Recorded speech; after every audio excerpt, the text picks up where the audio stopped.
तो हेलो दोस्तों, मेरा नाम हुआ प्रकाश और एम एस एक्सेल के इस अध्याय में आज आपको बताने जा रहे हैं कि जब भी हम एम एस एक्सेल को ओपन करते हैं तो उसमें बहुत सारे ऑप्शन रहता है। सारे ऑप्शन को हम क्या क्या कहते हैं, किस किस नाम से जानते हैं, इस सारे टॉपिक के बारे में कवर करने वाले हैं।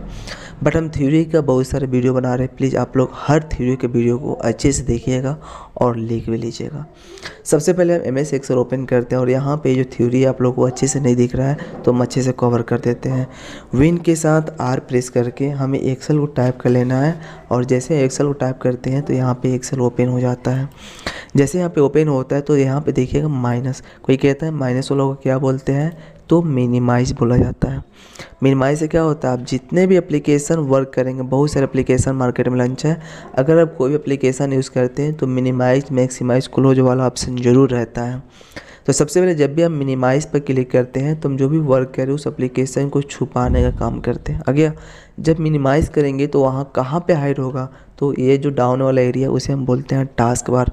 जब भी आप मिनिमाइज़ करेंगे तो वह टास्क बार के अंदर में आकर छुप जाता है। तो देखिए यहाँ पे एक्सेल है तो एक्स लोगो शो करें, यहाँ पे क्लिक करेंगे तो एक्सेल ओपन हो जाएगा। ओपन हुआ। अब बीच वाला को मैक्सिमाइज या रीस्टोर, अगर मान लीजिए रीस्टोर करना चाहते हैं रीस्टोर कर सकते हैं, छोटा में दिखेगा। अब जैसे इसको मैक्सिमाइज यानी बड़ा करना चाहते हैं तो मैक्सिमाइज पर क्लिक कीजिएगा तो बड़ा हो जाएगा। हो गया। और ये जो होता है आपका क्लोज होता है, जहाँ से अगर आप इस एप्लीकेशन को क्लोज करना चाहते हैं तो आप इस एप्लीकेशन को आसानी से क्लोज कर सकते हैं। तो ये मिनिमाइज कवर हुआ, मैक्सिमाइज रिस्टोर और एक क्लोज। बट यहाँ पे देखिएगा दो जगह लोगो दिया गया मिनिमाइज का। तो अगर आप यहाँ से मिनिमाइज कीजिएगा तो कहाँ पे जाकर छुपेगा, टास्क बार के अंदर में जाकर छुप जाता है। लेकिन जब हम यहाँ से मिनिमाइज करते हैं तो ये आपका एक्सेल से के इस कोने पे आकर मिनिमाइज हो जाता है, छुप जाता है। हुआ। अगर जैसे हम यहाँ पे मैक्सिमाइज़ करेंगे तो क्या होगा, पूरे मैक्सिमाइज बड़ा हो जाता है। अगर आप यहाँ पे क्लोज कीजिएगा तो न मिनिमाइज हुआ न मैक्सिमाइज हुआ, क्लोज हो गया। क्लोज किया, इसके अंदर जो न्यू शीट था वो क्लोज हुआ है। तो उस टाइम आप फाइल पर क्लिक करके जैसे आप न्यू पर क्लिक करते हैं एंड क्रिएट पर क्लिक करते हैं तो फिर से चले आएगा। हो गया। तो ये तो कवर, इसे क्या बोलते हैं, मिनिमाइज। इसे हम क्या बोलेंगे, मैक्सिमाइज या रिस्टोर। इसे क्या बोलते हैं, क्लोज। हो गया। अब ये जो होता है आपका नेम बॉक्स, देखिए अगर आपको नाम पता नहीं रहेगा ना तो एक बार कर्सर वहाँ पे ले जाइएगा। ठीक है, कर्सर को मूव नहीं करना, कर्सर को ले जाकर रखिए, वहाँ पे शो करेगा फार्मूला बार। इसे क्या बोलते हैं हम, फार्मूला बार। कैसे फार्मूला बार बोलते हैं, अगर हम मान लीजिए यहाँ से थोड़ा जूम करते हैं और यहाँ से 400 और यहाँ से 500 टाइप करते हैं और जैसे 400 + 500 पर क्लिक करेंगे तो यहाँ पे शो कर रहा है कि फार्मूला का यूज़ किया गया, प्लस किया गया है। तो आप जितने भी फार्मूला का यूज़ करेंगे ना, पूरे का पूरे फार्मूला इसमें शो करेगा, जिसे हम फार्मूला बार के नाम से ही जानते हैं। ठीक है। अब यहाँ पे समझिए, इसे हम बोलते हैं नेम बॉक्स। अगर हम जिस सेल पे क्लिक किए हैं ना उसे देखिए, यहाँ पे D2 है तो D2 लिखल है, यानी इस सेल का नाम लिख रहा है, तो इसे हम क्या बोलते हैं, नेम बॉक्स बोलते हैं। इस सेल के नेम को भी हम चेंज कर सकते हैं, आगे हम कवर करने वाले हैं। तो ये तो क्लियर हुआ, ये फार्मूला बार, ये नेम बॉक्स। ये जो बुक 4 जो लिख रहा है ना उसे हम बोलते हैं एड्रेस बार। ये एड्रेस बार क्या होता है, अगर हम मान लीजिए देखिएगा, अगर हम यहाँ पे सिंपली यहाँ पे क्लिक कर लेते हैं, पहले कुछ डिजाइन देख लेते हैं। चलिए हुआ।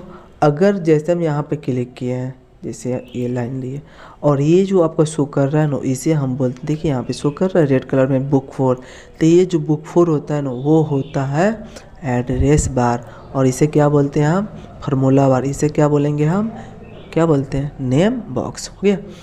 अब यहाँ पे समझिएगा, ये जो आपको शो कर रहा है एक लोगो, उसे हम बोलते हैं सेव बटन, इसे हम बोलते हैं अंडो, इसे हम बोलते हैं रीडो बटन। हो गया। अब यहाँ पे देखिएगा, अगर एक बार हम मिनिमाइज मैक्सिमाइज क्लोज तो बतला दिए, ये होता है सीट टैब, जैसे सीट 1 सीट 2 सीट 3। तो ये सारे एरिया को हम बोलते हैं सीट टैब के नाम से जानते हैं। इसे हम बोलते हैं स्टेटस बार, जो यहाँ पे शो कर, इसे हम बोलेंगे स्टेटस बार। ये आपका जूम स्लाइडर होता है, जूम इन जूम आउट वाला एरिया होता है। तो ये पूरे का पूरे जो एरिया होता है वो जूम सिलेक्शन का एरिया होता है। ये जो पूरा एरिया होता है वह स्टेटस बार का। ये जो पूरा एरिया होता है वह क्या चीज़ का होता है, सीट टैब का। इसे हम फार्मूला बार, इसे हम नेम बॉक्स के नाम से जानते हैं। ये आपका फाइल लिखा था, file tab, home tab, insert tab, page layout tab, formula tab, ये सारे का सारे टैब के नाम से जाना जाता है। अब यहाँ पे देखिए क्लिपबोर्ड लिखा है, तो जैसे clipboard group, font group, alignment group, number group and style group, ये सारे के सारे ग्रुप के नाम से जाना जाता है। इतना तो क्लियर हुआ। अब यहाँ पे कवर करने वाले हैं, एक बार इसे थोड़ा सा इरेज कर देते हैं। चलिए इसे हम इरेज किए, फिर हम यहाँ से इसे हम इरेज कर लेते हैं। हो गया। अब यहाँ पे थोड़ा एक एरो का सिंबल लेते हैं। अब समझिएगा, अगर मान लीजिए हम फाइल पर क्लिक करते हैं तो ये तो कवर कर दिए और यहाँ पे सारा ऑप्शन कवर हो गया। अब यहाँ से थ्योरी में समझिए, यहाँ बतलाते हैं कॉलम रो क्या होता है, बतला देते हैं अभी आपको। यहाँ पे शो कर व्हाट इज वर्कबुक, ये वर्कबुक क्या होता है, यहाँ पे शो कर व्हाट इज वर्कबुक। तो वर्कबुक होता है क्या, समझिएगा, each file of MS excel file scale workbook, it is the combination of worksheet. यानी अगर मान लीजिए कि यहाँ पे MS एक्सेल का ये ओपन है, पेज ओपन है, अगर हम शीट 1 पे क्लिक करते हैं और यहाँ से हम कोई डेटा को लिखें, डेटा फिलअप हुआ, फिर शीट 2 पे जब क्लिक करते हैं और यहाँ से हम कोई डेटा को लिखते हैं, फिर शीट 3 पे क्लिक करते हैं और यहाँ पे कोई डेटा को टाइप करते हैं। ये कैसे कर रहे हैं पता है, हमने सबसे पहले यहाँ से जितने सेल को सिलेक्ट करना है उतने सेल को सिलेक्ट किए, कुछ भी हम टाइप कर लेते हैं और कंट्रोल के साथ इंटर प्रेस करेंगे तो सभी में क्या होगा, सभी सेल में लिखा हुआ चलेगा।